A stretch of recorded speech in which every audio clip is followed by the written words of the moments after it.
Hello, good evening everyone. स्वागत है मेरे YouTube channel history mentor by Tusharika में। आशा करते हैं आप लोग अच्छे होंगे। आप लोगों की तैयारी भी अच्छी चल रही होगी। इस चैनल के माध्यम से हम लोग यूजीसी नेट हिस्ट्री की तैयारी करते हैं। हम लोग पीवाईक्यू कर रहे थे। इससे पहले हम लोग 10 सेशन कर चुके थे। ये हमारा 11वां सेशन है। हम लोग 90 क्वेश्चन तक कर लिए थे। अब हम लोग क्वेश्चन नंबर 91 से स्टार्ट करते हैं। तो चलिए शुरू करते हैं क्वेश्चन नंबर 91। तो देखिए 91 में है, निम्नलिखित में कौन इतिहासकारों की इतिवृत्ति से जुड़ा था। तो ऑप्शन 1 में है लुसीन फेब्रे, 2 में है कार्ल मार्क्स, 3 में है लुइस डुमर्ट और 4 में है अन्ना टैयनबी। तो इसका सही आंसर है लुसीन फेब्रे। लुसीन फेब्रे एक इतिहासकार थे जो एनल्स स्कूल के संस्थापकों में से एक थे। उन्होंने इतिहास लेखन की पद्धति, स्रोतों का उपयोग और मानसिकता के इतिहास पर काम किया, इसलिए इन्हें सीधे हिस्टोग्राफी से जोड़ा जाता है। उसके बाद दूसरा है, देखिए कार्ल मार्क्स। तो कार्ल मार्क्स कौन थे? इन्होंने ऐतिहासिक भौतिकवाद दिया जो इतिहास को समझने का एक सिद्धांत है। और लुइस डुमोट ये मानव विज्ञानी थे, इतिहासकार नहीं थे। और 4 में है अन्ना टैयनबी, ये महान इतिहासकार थे और एक स्टडी ऑफ हिस्ट्री लिखी। पर इसमें क्वेश्चन है, देखिए इतिहासकारों की इतिवृत्ति से कौन सा जुड़ा था।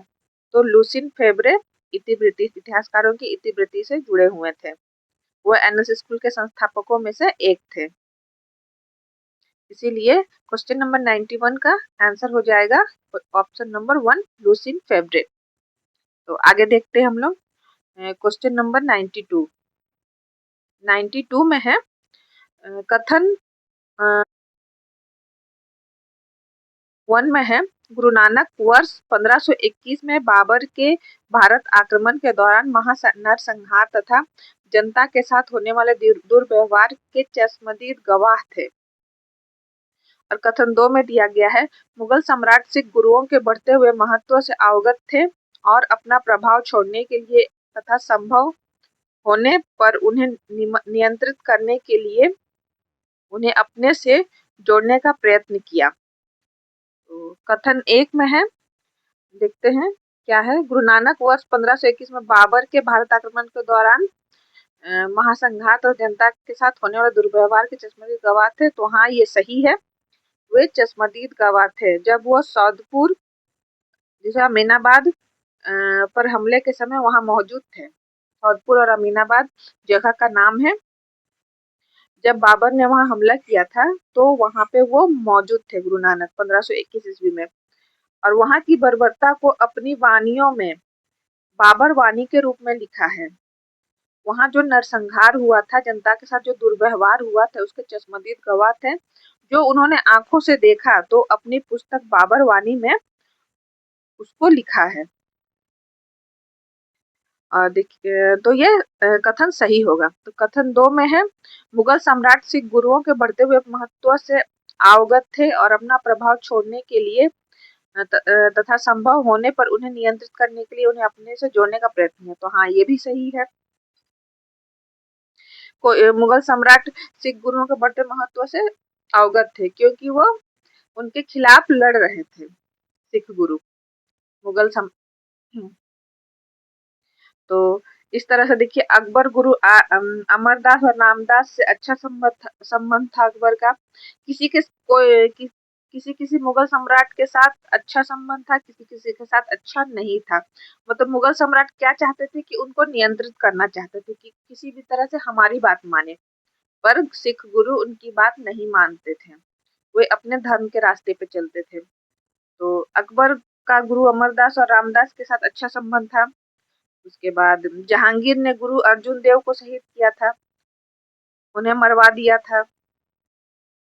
इसीलिए दोनों कथन सही है। कथन 1 और कथन 2 दोनों सही है।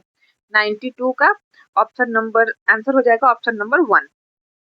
चलिए आगे देखते हैं हम लोग क्वेश्चन नंबर 93। इसमें भी अभिकथन और कारण है। पहला अभिकथन दिया हुआ है, दूसरा कारण दिया हुआ है। तो अभिकथन में है नव पाषाण काल में ही मानव मात्र का स्थायी प्रतिरूप अस्तित्व में आया। और कारण में दिया गया है पूर्व पाषाण काल और मध्य पाषाण काल में संभवतः मानव ने एक स्थान पर बसने के बारे में नहीं सोचा था। तो देखिए नवपाषाण काल में क्या था, नवपाषाण काल में ही मानव स्थायी रूप से अस्तित्व में आया था। तो हाँ, नवपाषाण काल में ही मानव स्थायी रूप से अस्तित्व में आया था। मानव ने खेती करना शुरू कर दिया था, जानवर पाले थे, एक जगह बस कर गाँव बसाए, इसी कारण से स्थायी जीवन शुरू हुआ। तो अभिकथन ए सही है। उसके बाद है पूर्व पाषाण काल और मध्य पाषाण काल में संभवतः मानव ने एक स्थान पर बसने के बारे में नहीं सोचा था। तो इन दोनों कालों में मानव शिकारी और संग्रह करता था। वह भोजन की तलाश में एक जगह से दूसरी जगह घूमता रहता था, इसलिए स्थायी बस्ती नहीं बसाता था पूर्व पाषाण काल और मध्य पाषाण काल में। और नव पाषाण काल में वह खेती करना शुरू कर दिया, जानवर पालने लगे एक जगह, इस तरह से वह स्थायी अस्तित्व में आ गए। इस तरह से अभिकथन ए और कारण आर दोनों सही है और आर ए की सही व्याख्या है, क्योंकि दोनों पाषाण काल से जुड़े हुए हैं। इसीलिए क्वेश्चन नंबर 93 का आंसर हो जाएगा ऑप्शन नंबर ए। ए और आर दोनों सही है और आर ए की सही व्याख्या है। आगे देखते हैं क्वेश्चन नंबर 94। देखिए क्वेश्चन नंबर 94 में दिया गया है, क्वेश्चन है नील दर्पण नाटक के लेखक कौन है। तो ऑप्शन में है बंकिम चंद्र चटर्जी, लाला लाजपत राय, गोपाल हरि देशमुख और दीनबंधु मित्रा। तो नील दर्पण नाटक के लेखक है दीनबंधु मित्रा, जो 1860 में लिखा गया एक बंगाली नाटक है। इसमें उस समय के नील की खेती करने वाले किसानों पर अंग्रेजों द्वारा किए जाने वाले अत्याचार को दिखाया गया है। यह नाटक इतना प्रसिद्ध हुआ कि इसे नील आंदोलन का दस्तावेज भी कहा गया है। नील दर्पण एक नाटक है जिसे दीनबंधु मित्रा ने लिखा है। तो 94 का सही आंसर हो जाएगा ऑप्शन नंबर 4 दीनबंधु मित्रा। तो देखिए बंकिम चंद्र चटर्जी के बारे में भी देख लेते हैं। उन्होंने आनंद मठ, दुर्गेश नंदनी लिखा है, उनके पुस्तक का नाम है आनंद मठ और दुर्गेश नंदनी। उसके बाद लाला लाजपत राय कौन थे, तो ये एक स्वतंत्रता सेनानी थे। और गोपाल हरि देशमुख तो ये एक समाज सुधारक थे। तो इस तरह से 94 का आंसर हो जाएगा दीनबंधु मित्रा। आगे देखते हैं क्वेश्चन नंबर 95। क्वेश्चन नंबर 95 में है निम्नलिखित पुस्तकों में से किसकी रचना कंबन ने नहीं की थी। कंबन एक कवि थे, तमिल कवि, जो मध्यकालीन दक्षिण भारत में थे, 10वीं शताब्दी में चोल साम्राज्य के काल में थे। तो देखिए क्या कौन सी पुस्तक नहीं लिखी है, तो उन्होंने कंब रामायण भी लिखी है, उसका सदोपकार अंधति भी लिखी है, फिर एर्लुपुत्तु भी लिखी है। तो आंसर हो जाएगा इसका ऑप्शन नंबर 2 मुअरुल्ला। इसमें क्वेश्चन में देखिए नहीं है, नहीं पुस्तकों में किसकी रचना कंबन ने नहीं की है, तो नहीं की का आंसर हो जाएगा ऑप्शन नंबर 2 मुअरुल्ला। मुअरुल्ला की रचना नहीं की है कंबन ने। तो कंबन कौन थे, कंबन सॉरी यहाँ पे स्पेलिंग मिस्टेक हो गया है, यहाँ पे कंबन होगा। कंबर तमिल कवि थे, मध्यकालीन दक्षिण भारत में 12वीं शताब्दी में चोल साम्राज्य के काल में थे और तमिल संस्कृति और साहित्य में उनके अपूर्व योगदान के लिए उन्हें कवि चक्रवर्ती कहा गया है। कंबन को कवि चक्रवर्ती की उपाधि दी गई है। कंब रामायण उनकी सर्वोत्तम कृतियों में गिनी जाती है। यह वाल्मीकि रामायण का तमिल संस्करण है। इस तरह से क्वेश्चन नंबर 95 का आंसर हो जाएगा ऑप्शन नंबर 2 मुअरुल्ला। आगे देखते हैं क्वेश्चन नंबर 96। ब्राह्मी प्राचीन काल की क्या है, फिर खाली स्थान है। ब्राह्मी प्राचीन कालीन फिल इन द ब्लैंक्स है। तो क्या है ब्राह्मी, ब्राह्मी एक लिपि है, प्राचीन कालीन लिपि है। ठीक है, तो ऑप्शन में दिया गया ईश्वर, लिपि, भाषा और गांव का नाम। तो ब्राह्मी क्या है, लिपि है। ये ब्राह्मी लिपि है जिसका उपयोग मौर्य सम्राट अशोक ने अपने शिलालेखों में की है। मौर्य सम्राट अशोक की शिलालेखों में ब्राह्मी लिपि का उपयोग किया गया है। तो इस तरह से क्वेश्चन नंबर 96 का आंसर हो जाएगा ऑप्शन नंबर 2, ब्राह्मी लिपि। आगे देखते हैं क्वेश्चन नंबर 97। साम्राज्यों का उत्थान और पतन चर्बी युक्त कारतूस का विषय नहीं है, यह कथन किसका है? तो ऑप्शन में दिया गया है कार्नवालिस, दूसरा में है लिटन, तीसरा में है डिज़रायली, चौथा में है मेयो। तो साम्राज्यों का उत्थान और पतन चर्बी युक्त कारतूस का विषय नहीं है। तो यह कथन ब्रिटेन के रूढ़िवादी नेता और प्रधानमंत्री रहे बेंजामिन डिज़राइल का है। 1857 के विद्रोह के संदर्भ में कहा गया है। जब 1857 का विद्रोह हुआ उसके बाद उन्होंने ये कहा है कि साम्राज्यों का उत्थान और पतन चर्बी युक्त कारतूस का विषय नहीं है। तो क्वेश्चन नंबर 97 का आंसर हो जाएगा 3, डिज़रायली। इसमें नाम नहीं लिखा हुआ है तो पूरा नाम है बेंजामिन डिज़रायली।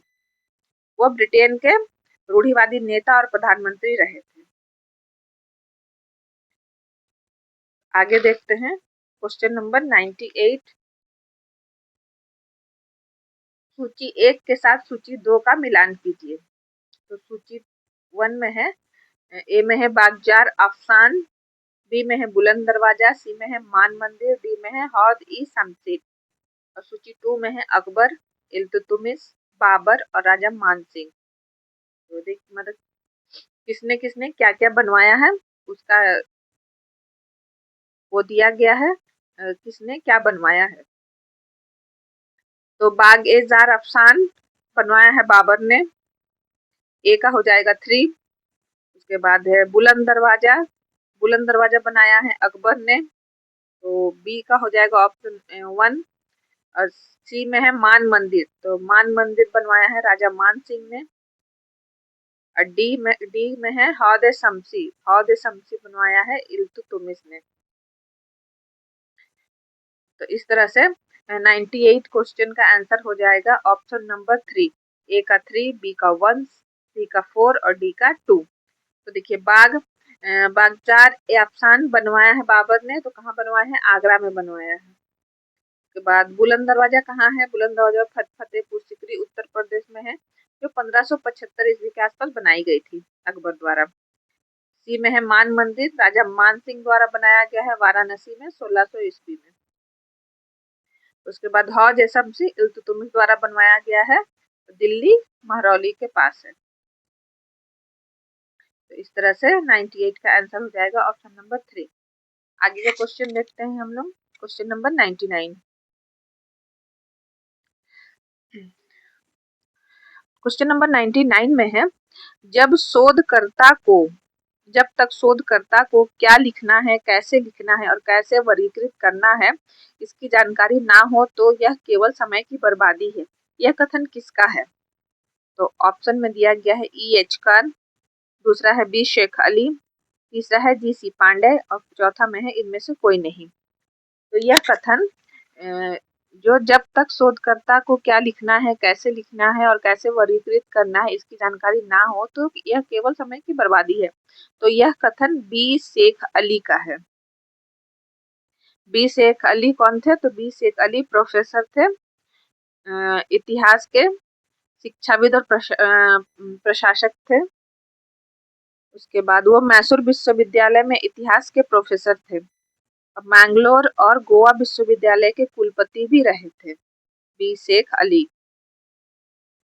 और इनकी प्रमुख पुस्तकें भी हैं, उन्होंने पुस्तकें भी लिखी है। तो उनकी पुस्तकों का नाम है history it's theory and method. उसके बाद दूसरा में है हिस्ट्री ऑफ द वेस्टर्न गंगाज। ये 2 पुस्तकें उनकी प्रमुख हैं। इस तरह से क्वेश्चन नंबर 99 का आंसर हो जाएगा option number 2 B Sheikh Ali. अब हम लोग देखते हैं क्वेश्चन नंबर 100। क्वेश्चन नंबर 100 में है, देखिए, निम्नांकित को उसकी स्थापना के आधार पर सही कालक्रम में व्यवस्थित कीजिए। तो ऑप्शन नंबर ए में है मैकडोनल्ड कमीशन 1900, सॉरी, ये मैकडोनल्ड कमीशन, बी है कैम्पबेल कमीशन, सी है लॉयल कमीशन, डी है हंटर कमीशन, ई है स्ट्रेची कमीशन। तो देखिए किसी किसकी स्थापना कब हुई थी? तो मैकडोनल्ड कमीशन की स्थापना हुई थी 1900 ईस्वी में। कैम्पबेल कमीशन की स्थापना हुई थी 1866 ईस्वी में। लॉयल कमीशन की स्थापना हुई थी 1897 ईस्वी में। हंटर कमीशन की स्थापना हुई थी 1882 ईस्वी में। और स्ट्रेची कमीशन की स्थापना हुई थी 1880 ईस्वी में। तो इस तरह से उसको सही कालक्रम के अनुसार सजाएंगे तो हमारा सही आंसर हो जाएगा ऑप्शन नंबर 3। तो सबसे पहले आ जाएगा बी 1866 में कैम्पबेल कमीशन, उसके बाद हो जाएगा 1880 में स्ट्रेची कमीशन, उसके बाद हो जाएगा डी हंटर कमीशन 1882 में, उसके बाद हो जाएगा सी लॉयल कमीशन 1897 ईस्वी में, उसके बाद हो जाएगा मैकडोनल्ड कमीशन 1900 ईस्वी में। तो चलिए इन कमीशनों के बारे में थोड़ा हम लोग देख लेते हैं। तो देखिए सबसे पहले है मैकडोनल्ड कमीशन। तो मैकडोनल्ड कमीशन की स्थापना हुई थी 1900 ईस्वी में तृतीय अकाल आयोग। यह तृतीय अकाल आयोग था। इसके वायसराय लॉर्ड कर्जन के द्वारा स्थापना की गई थी। इस आयोग के अध्यक्ष थे सर एंथोनी मैकडोनल्ड। उसका उद्देश्य था भारत में बार बार पड़ने वाले अकालों की जांच करना और राहत कार्यों के लिए प्रभावी उपाय सुझाना। उसके बाद है कैंपबेल कमीशन, जिसकी स्थापना हुई थी 1866 ईस्वी में। उड़ीसा अकाल के बाद गठित किया गया था। ब्रिटिश भारत में अकाल की जांच के लिए गठित किया गया एक महत्वपूर्ण आयोग था कैंपबेल कमीशन। उसके बाद देखिए लॉयल कमीशन। लॉयल कमीशन की स्थापना की गई थी 1897 ईस्वी में। 1896-97 के भयानक अकाल के बाद राहत और प्रशासन की समीक्षा के लिए गठित किया गया था। सर जेम्स लॉयल इसके अध्यक्ष थे। उसके बाद है हंटर कमीशन। हंटर कमीशन की स्थापना हुई थी 1882 ईस्वी में लॉर्ड रिपन के द्वारा और शिक्षा के सुधार हेतु किया गया था हंटर कमीशन की स्थापना। उसके बाद है स्ट्रेची कमीशन। स्ट्रेची कमीशन की स्थापना हुई थी 1880 ईस्वी में लॉर्ड लिटन द्वारा अकाल राहत नीति हेतु। तो इस तरह से क्वेश्चन नंबर 100 का आंसर हो जाएगा ऑप्शन नंबर 3। तो आज के लिए हम लोग इतना ही करते हैं। मेरा सेशन कैसा लगा इसके लिए आप लोग कमेंट जरूर कीजिएगा, लाइक कीजिएगा, शेयर कीजिएगा और सब्सक्राइब कर दीजिएगा। तो आगे हम लोग नेक्स्ट क्लास में आगे का PYQ देखते हैं। और हाँ, ये सारे PYQ दिसंबर 2023 के हैं। आज हम लोग जो भी 91 से 100 क्वेश्चन जो भी किए ये सारे PYQ दिसंबर 2023 के हैं। इससे पहले हम लोग दिसंबर 2024 के किए थे, सॉरी दिसंबर 2025 के किए थे 90 क्वेश्चन तक। 1 से लेके 90 क्वेश्चन तक जितना भी है वो सारे क्वेश्चन दिसंबर 2025 के हैं PYQ। और अभी हम लोग किए 91 से 100 क्वेश्चन जो किए ये सारे क्वेश्चन दिसंबर 2023 के हैं। तो इसी के साथ आज का सेशन यही समाप्त करते हैं। Thank you.